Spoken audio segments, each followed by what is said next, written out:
Good morning, dear traders. Welcome back to another video of pre-market analysis. നമുക്ക് നമ്മൾ ഇന്നത്തെ trade plan പറയുന്നതിന് മുമ്പായിട്ട് കഴിഞ്ഞ ദിവസം ആക്ച്വലി വെള്ളിയാഴ്ച നമുക്ക് ട്രേഡ് പ്ലാൻ ചെയ്യാൻ പറ്റിയില്ലായിരുന്നു. ബട്ട് അതിന് മുമ്പ് വ്യാഴാഴ്ച നമ്മൾ അവസാനമായിട്ട് പറഞ്ഞ ട്രേഡ് പ്ലാനിൻ്റെ റിവ്യൂ ഒന്ന് നോക്കാം. മാർക്കറ്റിൽ എത്രത്തോളം നമ്മൾ പറഞ്ഞ കാര്യം വർക്കൗട്ട് ആയില്ല എന്നുള്ള കാര്യം ഒന്ന് പറഞ്ഞിട്ട് ഇന്നത്തെ ട്രേഡിംഗ് പ്ലാൻ നമുക്ക് പറയാം. നമ്മൾ കഴിഞ്ഞ ദിവസം മീൻസ് ലാസ്റ്റ് പറഞ്ഞത് വ്യാഴാഴ്ച നമ്മൾ യൂറോ USD ഇട്ട വ്യൂ എന്ന് വെച്ചിട്ടുണ്ടെങ്കിൽ ഈ ഒരു ബുള്ളിഷ് FEG നമുക്ക് ബൈ ആക്ഷൻ ആൻറ്റിസിപ്പേറ്റ് ചെയ്യാൻ ഞാൻ പറഞ്ഞിട്ടുണ്ടായിരുന്നു. അവിടെ നിന്ന് ഒരു ചെറിയൊരു ബൈ ആക്ഷൻ കിട്ടിയെങ്കിൽ പോലും അന്നത്തെ ഒരു മേജർ ന്യൂസ് ഉള്ള കാരണം ആ ന്യൂസ് നല്ല രീതിയിൽ മാർക്കറ്റിന് വീണ്ടും ഡ്രാഗ് ചെയ്തു. പിന്നെ നമ്മൾ ഈ മാർക്ക് ചെയ്തിട്ടുണ്ടായ ഈ ഒരു നമ്മൾ അതിൻ്റെ മുമ്പത്തെ ദിവസം ബുധനാഴ്ച ദിവസം നോക്കി വെച്ചാൽ ആ ഒരു FEG ഉണ്ടായിരുന്നു. ആ FEG മിറ്റിഗേഷൻ ഓൾറെഡി കഴിഞ്ഞെങ്കിൽ പോലും അവിടെ വന്ന എൻട്രീസ് ബയേഴ്സിനെ സ്റ്റോപ്പ് ലോസ് എടുത്തുകൊണ്ട് അവിടുത്തെ സെൽ സൈഡ് ലിക്വിഡിറ്റി എടുത്തുകൊണ്ട് മാർക്കറ്റ് വീണ്ടും മൊമെൻറ്റം കണ്ടിന്യൂ ചെയ്തത്. അതായത് നമ്മുടെ വ്യൂ കറക്റ്റ് ആയിരുന്നു. അപ്പോൾ നമ്മുടെ വ്യൂ ബുള്ളിഷ് ആയിരുന്നു. അതേപോലെ തന്നെ മാർക്കറ്റിൽ അത് പ്ലേ ഔട്ട് ചെയ്തിട്ടുണ്ട്. നമ്മൾ വിചാരിച്ച സോണിലായിരുന്നില്ല, നമ്മൾ വിചാരിച്ചത് ഈ സോണിലായിരുന്നു. പക്ഷേ അതിന് മുമ്പത്തെ ദിവസം നമ്മൾ പ്ലോട്ട് ചെയ്ത ഈ ഒരു സോണിലേക്ക് മാർക്കറ്റ് വീണ്ടും വന്നു. അവിടെ നിന്ന് വീണ്ടും നമുക്ക് ബൈ എൻട്രീസ് നമുക്ക് വെള്ളിയാഴ്ച ദിവസം കിട്ടിയിട്ടുണ്ടായിരുന്നു. അപ്പോൾ ഇതായിരുന്നു യൂറോ USD സംഭവിച്ചത്. നമുക്ക് വാട്ട് ഈസ് നെക്സ്റ്റ് അടുത്തതായിട്ട് ഞാൻ പേഴ്സണലി ആൻറ്റിസിപ്പേറ്റ് ചെയ്യണത് ഇവിടെ നല്ലൊരു ഓർഡർ ബ്ലോക്ക് ഉണ്ട്. നല്ലൊരു ഓർഡർ ബ്ലോക്ക് ഏരിയയാണ്. അപ്പോൾ അതായത് ഈ കാണുന്ന ഒരു ഹൊറിസോണ്ടൽ ലൈനാണ് ഉദ്ദേശിക്കണം. ഇങ്ങോട്ടേക്ക് വന്നു കഴിഞ്ഞാൽ ഞാൻ പേഴ്സണലി യൂറോ USD നല്ല ബൈസ് നോക്കുന്നതായിരിക്കും. ഇത് സത്യത്തിൽ പറയുകയാണെങ്കിൽ ഇത് നല്ലൊരു ബുള്ളിഷ് ഏരിയയാണിത്. ഇതൊരു ബുള്ളിഷ് FEG ആണ്. അപ്പോൾ ഇവിടെ വന്നെയാണെങ്കിലൊക്കെ നമുക്ക് നോക്കാം. ബട്ട് പേഴ്സണലി ഞാൻ ആൻറ്റിസിപ്പേറ്റ് ചെയ്യണത് ഈ ഒരു ഓർഡർ ബ്ലോക്കിലേക്കാണ്. ഈ ഓർഡർ ബ്ലോക്കിൽ വന്നു കഴിഞ്ഞാൽ നല്ല ബൈ എൻട്രീസ് നമുക്ക് യൂറോ USD ആൻറ്റിസിപ്പേറ്റ് ചെയ്യാവുന്നതാണ്. പിന്നെ യൂറോ USD നമ്മൾ ട്രേഡിംഗ് ഡിസ്റ്റൻസ് എടുക്കുന്നത് യൂറോ USD നോക്കിക്കൊണ്ട് മാത്രമല്ലല്ലോ, ഡോളറും കൂടെ നോക്കിയിട്ടായിരിക്കും. സോ നമുക്ക് ഡോളറും കൂടെ നോക്കാം. എന്നിട്ട് യൂറോ USDയുടെ ട്രേഡിംഗ് പ്ലാനിലൊരു ഫൈനൽ ഡിസിഷൻ നമുക്ക് പറയാം. നെക്സ്റ്റ് നമുക്ക് ഡോളർ നോക്കാം. What is the view on ഡോളറിൽ അവസാനമായിട്ട് നമ്മൾ പറഞ്ഞത് ഈ ഒരു ബെയറിഷ് FEG ഉണ്ടായിരുന്നു. ഈ ഒരു ബെയറിഷ് FEG IFEG ആയിക്കഴിഞ്ഞാൽ നമുക്ക് ബൈസ് നോക്കാമെന്ന് പറഞ്ഞിട്ടുണ്ടായിരുന്നു, അതായത് euro USD shorts. But unfortunately അതൊരു IFEG ആയിട്ട് ആക്ട് ചെയ്തില്ല.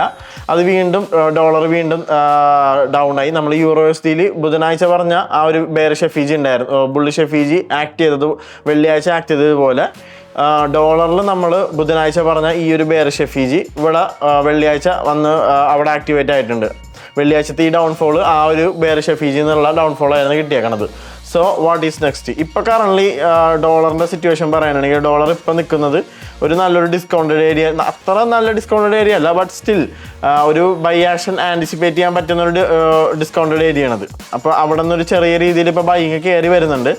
സോ ഞാൻ പേഴ്സണലി ആൻറ്റിസിപ്പേറ്റ് ചെയ്യുന്നത് ഡോളറിൻ്റെ കേസ് പറയാനാണെന്നുണ്ടെങ്കിൽ ഇതൊരു ബ്രേക്കർ ബ്ലോക്ക് ഏരിയയാണ്. ഡോളറിന് ഈ മാർക്ക് ചെയ്തിടുന്നത് ഇതൊരു ബ്രേക്കർ ബ്ലോക്ക് ഏരിയയാണ്. ഈ ഒരു ബ്രേക്കർ ബ്ലോക്ക് ഏരിയയിലേക്ക് മാർക്കറ്റ് വന്നു കഴിഞ്ഞാൽ ഞാൻ ഡോളറിൽ ഷോർട്ട്സ് നോക്കുന്നതായിരിക്കും. മനസ്സിലായില്ലേ? അതായത് ഡോളറിൽ ഷോർട്ട്സ് എന്ന് പറയുമ്പോൾ യൂറോ USD ബൈസ്. അപ്പോൾ ഞാൻ യൂറോ USDയും ഡോളറും ക്ലോസ്ലി വാച്ച് ചെയ്യുന്നതായിരിക്കും. സോ ഇതാണ് എൻ്റെ ഡോളറിലെ പ്ലാന്. യൂറോ USD പ്ലാന് ഞാൻ നേരത്തെ പറഞ്ഞു. സോ ഇവിടം വരെ എത്തുന്നവരെ, ഈ ഒരു ഏരിയ എത്തുന്നവരെ ബൈസ് ആയിരിക്കും. ബൈസ് ഞാൻ നോക്കൂല, കാരണം അങ്ങനെ ബൈസ് നോക്കണത് ലോജിക്കലായിട്ടുള്ളൊരു കാര്യമല്ല. സോ ഈ ഒരു ഏരിയ എത്തി അവിടെ സെല്ലേഴ്സ് സ്റ്റെപ്പിനായി കഴിഞ്ഞാൽ, ഡോളറിൽ സെല്ലേഴ്സ് സ്റ്റെപ്പിനായി കഴിഞ്ഞാൽ ഞാൻ ഡെഫിനറ്റ്ലി ഡോളർ ബെയറിഷ് ആയിരിക്കും, യൂറോ USD ഞാൻ ബുള്ളിഷ് ആയിരിക്കും. ആൻഡ് ഫൈനലി ഗോൾഡിൽ കഴിഞ്ഞ ദിവസത്തെ നമ്മുടെ വ്യൂ എന്ന് പറയാം. കഴിഞ്ഞ ദിവസത്തെ വ്യൂ എന്ന് വെച്ചിട്ടുണ്ടെങ്കിൽ വ്യാഴാഴ്ച ദിവസം നമ്മൾ പറഞ്ഞത് ഈ ഒരു ബുള്ളിഷ് FEG ആയിരുന്നു. ഈ ഒരു ബുള്ളിഷ് FEG എത്തിക്കഴിഞ്ഞാൽ ബൈസ് നോക്കാമെന്നായിരുന്നു പറഞ്ഞത്. വ്യാഴാഴ്ച തന്നെ ബുള്ളിഷ് FEG വന്ന് നല്ല രീതിയിൽ ബൈ ആക്ഷൻ നടന്നിട്ടുണ്ട്. വെള്ളിയാഴ്ച അതിൻ്റെ ഒരു ട്രെൻഡ് കണ്ടിന്യൂഷനാണ് നമ്മൾ കണ്ടത്.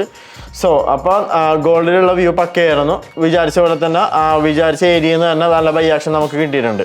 So what is next on ഗോൾഡിൽ അടുത്തതായിട്ട് എൻ്റെ വ്യൂ പറയാനാണെന്നുണ്ടെങ്കിൽ ഈ ഒരു കാണുന്ന ഏരിയ ഇതിപ്പോൾ നല്ലൊരു ഡിസ്കൗണ്ടഡ് ഏരിയയിലാണ് മാർക്കറ്റ് നിൽക്കുന്നത്. സോ ഞാൻ ലോ ടൈം ഫ്രെയിമിലാണ്, ബട്ട് സ്റ്റിൽ ഞാൻ പേഴ്സണലി ബുള്ളിഷ് തന്നെയാണ് ഗോൾഡിൽ.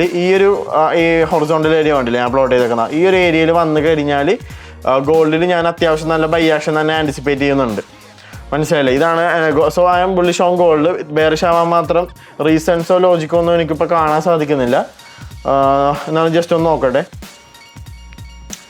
നത്തിങ്, പ്രത്യേകിച്ചൊന്നും പറയാനില്ല. ഇപ്പോൾ ഒരു വീക്കിലി ബേസിസിൽ പറയുകയാണെങ്കിലും ഇവിടെ ഒരു ബുള്ളിഷ് FEG ഇപ്പോഴും അൺമിറ്റിഗേറ്റഡ് ആയിട്ട് കിടപ്പുന്നുണ്ട്. മേ ബി വരുന്ന ദിവസങ്ങളിലോ അല്ലെങ്കിൽ മേ ബി ആഴ്ചകളിലോ ഇത് മിറ്റിഗേറ്റ് ആവാമായിരിക്കാം. സോ എന്തെങ്കിലും സ്ട്രോങ്ലി ഒരു ബെയറിഷ് ആക്ഷൻ എന്തെങ്കിലും കിട്ടുകയാണെങ്കിൽ മാത്രമേ ഞാൻ ഗോൾഡ് ഷോർട്ട് ചെയ്യുള്ളൂ. തൽക്കാലം ഇപ്പം എൻ്റെ വ്യൂ ആണ് ഞാൻ പറഞ്ഞത്. ഇപ്പോൾ ഈ ഒരു ഏരിയയിൽ നല്ല രീതിയിൽ ബയേഴ്സ് ഡെഫിനായി കഴിഞ്ഞാൽ ഞാൻ ഗോൾഡ് ബൈ ചെയ്യും. ഇനി ഇൻ കേസ് ഇവിടെ നിന്ന് നല്ല രീതിയിൽ സെൽ ഓഫ് നടന്നു കഴിഞ്ഞാൽ അടുത്തതായിട്ട് ഞാൻ ബൈ ആക്ഷൻ ആൻറ്റിസിപ്പേറ്റ് ചെയ്യുന്നത്, ഗോൾഡിൽ ബൈ ആക്ഷൻ ആൻറ്റിസിപ്പേറ്റ് ചെയ്യുന്നത് ഈ ഒരു FEG എന്നായിരിക്കും. ഈ ഒരു FEGയിൽ എത്തിക്കഴിഞ്ഞാൽ ഗോൾഡിൽ നല്ല ബൈസ് നമുക്ക് ആൻറ്റിസിപ്പേറ്റ് ചെയ്യാം. സോറി, ആ ഒരു ഏരിയ അല്ല കേട്ടോ, മാർക്ക് ചെയ്ത് തെറ്റിപ്പോയി. ഇത് ഇപ്പോൾ ഓൾറെഡി മിറ്റിഗേഷൻ കഴിഞ്ഞു. ഇതിൻ്റെ താഴെയുള്ള ഏരിയ, ഇതിൻ്റെ താഴെയുള്ള ഈ ഒരു FEG നിന്നായിരിക്കും ഞാൻ പേഴ്സണലി ഇവിടെ നിന്ന് മാർക്കറ്റ് ഫോളോ ആവണമെന്നുണ്ടെങ്കിൽ ഞാൻ ബൈ ആക്ഷൻ ആൻറ്റിസിപ്പേറ്റ് ചെയ്യണത്. അതർവൈസ് ഈ ഒരു ഏരിയ തന്നെ, ഈ കാണുന്ന ഈ ഒരു ഏരിയ തന്നെ നല്ല രീതിയിലൊരു ബൈ ആക്ഷൻ നമുക്ക് വരുന്ന മണിക്കൂറുകളിൽ ആൻറ്റിസിപ്പേറ്റ് ചെയ്യാം. സോ ഈ പറഞ്ഞ പ്ലാനിൽ എന്തെങ്കിലും ചേഞ്ചസ് വന്നെയാണെന്നുണ്ടെങ്കിൽ, ചേഞ്ചസ് മീൻസ് ഓരോ സെഷൻസ് കഴിയുന്തോറും എന്തെങ്കിലുമൊക്കെ സോൺ അപ്ഡേറ്റ് ആയിക്കൊണ്ടിരിക്കും. അപ്പോൾ അങ്ങനെ സോൺ എന്തെങ്കിലും അപ്ഡേറ്റ് ആവണമെന്നുണ്ടെങ്കിൽ നമ്മുടെ ടെലിഗ്രാം ചാനൽ ഞാൻ അപ്ഡേറ്റ് ചെയ്യുന്നതായിരിക്കും. ടെലിഗ്രാം ചാനൽ ജോയിൻ ചെയ്യാത്തവരുണ്ടെങ്കിൽ ജോയിൻ ചെയ്യുക. ഞാൻ ഇപ്പോൾ പ്രീ മാർക്കറ്റ് അനാലിസിസ് പറയണത് മാത്രമല്ല, നമ്മളിപ്പോൾ ലണ്ടൻ സോൺ കഴിയുമ്പോൾ എന്തെങ്കിലുമൊക്കെ ഒരു സോൺ അപ്ഡേഷൻ വരും. അപ്പോൾ അങ്ങനത്തെ സോണുകൾ അപ്ഡേറ്റ് ആയിട്ടിരിക്കാൻ വേണ്ടി ടെലിഗ്രാം ചാനൽ ജോയിൻ ചെയ്യുക. ടെലിഗ്രാം ചാനൽ ജോയിൻ ചെയ്യാൻ വേണ്ടി നമ്മുടെ യൂട്യൂബ് ചാനലിലെ ബയോ ചെക്കൗട്ട് ചെയ്താൽ മതി. ഇവിടെ എബൌട്ടിലുണ്ട് നമ്മുടെ ടെലിഗ്രാം ചാനൽ ലിങ്ക്. അല്ലാന്നുണ്ടെങ്കിൽ ഡയറക്റ്റ്ലി ടെലിഗ്രാമിൽ പോയി കറൻസി പിപ്സ് അക്കാഡമിന്ന് സെർച്ച് ചെയ്ത് കഴിഞ്ഞാൽ, കറൻസി പിപ്സ് അക്കാഡമി ഒരു ബ്ലാക്ക് ലോഗോ ഉള്ള ചാനലാണ് നമ്മുടേത്. സോ അത് തന്നെ നോക്കി തന്നെ ജോയിൻ ചെയ്യുക, ഒഫീഷ്യൽ ചാനൽ തന്നെ ജോയിൻ ചെയ്യുക. സോ ICT കൺസെപ്റ്റുകൾ നിങ്ങൾക്ക് മലയാളത്തിൽ പഠിക്കണം എന്ന ആഗ്രഹമുള്ളവർ നമ്മുടെ യൂട്യൂബ് ചാനൽ പ്ലേലിസ്റ്റിൽ കയറി കഴിഞ്ഞാൽ ലേണിംഗ് സീരീസ് നമ്മൾ സ്റ്റാർട്ട് ചെയ്തിട്ടുണ്ട്. ഇപ്പോൾ നിയർലി 11 എപ്പിസോഡ്സ് നമ്മൾ ഷൂട്ട് ചെയ്തിട്ടുണ്ട്. അപ്പോൾ ഓരോ ടോപ്പിക്കും ICT കൺസെപ്റ്റുകൾ റിലേറ്റഡ് ആയിട്ട് നമ്മൾ ചെയ്യുന്നതാണ്. അതും മലയാളത്തിലാണ് നമ്മളെല്ലാം എക്സ്പ്ലെയിൻ ചെയ്തേക്കുന്നത്. പരമാവധി സമയം ചുരുക്കിക്കൊണ്ട് തന്നെയാണ് എല്ലാ ടോപ്പിക്കുകളും നമ്മൾ അതിനകത്ത് എക്സ്പ്ലെയിൻ ചെയ്തേക്കുന്നത്. സോ കാണാത്തവരുണ്ടെങ്കിൽ കാണുക. എന്തെങ്കിലും ഡൗട്ട്സോ ക്ലാരിഫിക്കേഷൻസോ ഉണ്ടെങ്കിൽ കമൻറ്റ് ബോക്സിൽ ചോദിച്ചാൽ മതി, നമ്മൾ ഡെഫിനറ്റ്ലി റീപ്ലൈ ചെയ്യുന്നതായിരിക്കും. ഫൈനലി നമ്മളൊരു കാര്യം നോക്കാൻ പറഞ്ഞു. ഇന്നത്തെ ന്യൂസ് എന്തൊക്കെയാണെന്ന് നോക്കില്ല.